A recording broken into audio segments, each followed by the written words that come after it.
Roy! Roy!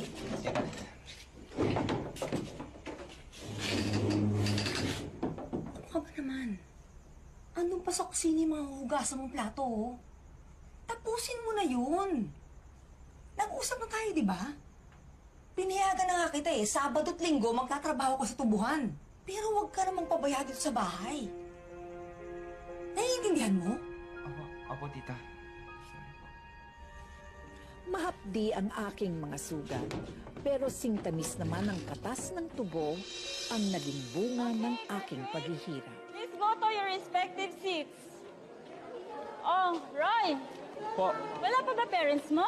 malapit na daw ho eh. Ay ma'am, eto na po. Tataray! Ano po, tita? Congratulations. Congrats. Tay, nay. Doon kayo mamaya, malapit sa stage ha.